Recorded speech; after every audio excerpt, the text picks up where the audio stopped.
I normally play DPS. I also really only play flanks. And because of this, there's one thing that I really didn't know that I should have known. This is also something that a lot of other people don't know, as I can tell from their gameplay. I'm level 39, and I had no idea that this guy's walls hurt you. Even in ranked, lost against a group one time, went and looked at the replay. My teammates were just walking straight by it and not destroying it. In a game where there's just so much going on, it might take a while to notice. There's also just not a lot of group players that I've run into, if I'm being honest. This guy can do some serious damage. 2 walls right there. 1 hit. She's almost dead. 1 more hit and then she's dead. Even with 1 wall. Insane amount of damage. Now if you're going against a Groot and this Groot is good, or you don't know how to play against him, then he can absolutely destroy your team. Once I seen people playing him, I realized how powerful this guy is. You can place 2 walls at the same time, block off your tank, and just annihilate him. He also has the big wall, which gives bonus health instead of doing damage. So you could probably like place it off to the side and just have it generate health for you. 1100 health. You could also just block off an entry point. It'll stay up for a while, you get your health. It would also actually be doing something instead of just sitting in a corner. Now let's look at his right click. AoE. Pretty good. Place it on a wall. Has the potential to activate twice. As you just saw there, he has the potential to just kill instantly. A good Groot can be pretty scary. If he manages to trap your tank, he could just potentially die right there. Really good at making space. He can easily separate healers from their tanks. And of course, their walls. Other than doing damage, they just block. It's kind of crazy how his walls do damage. If you think about it, these defensive tools do insane amounts of damage. We're not even talking about his ult. Look how fast that killed. If you're able to set up 3 walls and ult, it's over. Whoever's in there is dead. Even with just 1 wall, I'm fighting a Doctor Strange and I ult him. He's going to be blocking toward me. And the wall's still going to be hitting him. And if you hit multiple people, anyone else who is in a tank, as long as they don't have support ults, they're dead.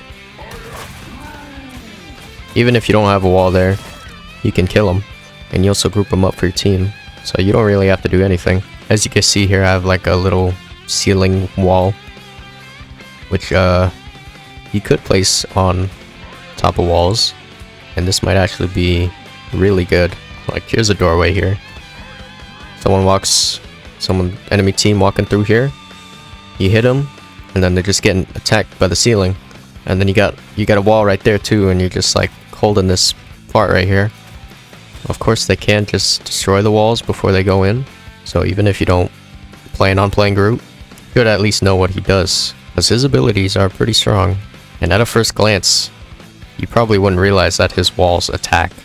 Because I know for the longest time, I didn't realize. In the real game, there's just so much going on. As someone who doesn't normally play Groot, I just had no idea. Here's a better example here. I've placed my walls at this door. Comes in. Dead. Couldn't place the wall higher. Look at that. It's still hitting. So they're walking in. They can't see it. And then, before they know it, even if you aren't cutting off the team, you can still be pretty good at defending by placing your little walls like they're traps. I was playing Groot earlier. You can see me placing the wall here. They're not destroying it, and I basically trapped them in with 2 walls right there. And both their supports die because of it. Well, let me get a better angle on that. See, this Adam Warlock is next to the wall. And my teammate over here, so even the Magneto over here hit the Adam Warlock, and my wall hit him. I forgot to mention, but even teammates can activate the wall. So if you're not destroying these walls, you're just giving Groot free damage. Yeah, even if you don't play Groot, you have to know what his abilities do. Because if you're not breaking these walls, I have my wall on their side generating health for me, and they just don't know. Here I am playing Groot again. I ulted these snipers, and then I didn't really hit him, and I died. Here's this Magneto, nice enough to let me test damage on him. At this point of the game, we were pushing them back, so I decided to place my walls here, so that when they walk up, I can just hit them, get free damage with the walls. Look at that, this guy just lost half his health, and then I tried ulting here. You see the play I was trying to make, but well, I only got one person, and I didn't even kill him. And then the Jeff eats me, so yeah, make sure you ban Jeff. He even ate me earlier in the game. And then a Magneto bubble, so no one could kill him. It wasn't even needed, there was no one nearby. And there I go. Here's the Groot and Rocket team up. Yeah, that pretty much sums up my time playing Groot. But now that I've learned him a bit, I will probably be using him a lot more. If you want to try a new tank, try Groot. And if you're like a DPS player or something, make sure you destroy his walls. Oh yeah, they can also hit you if you're on top of it, so don't do that.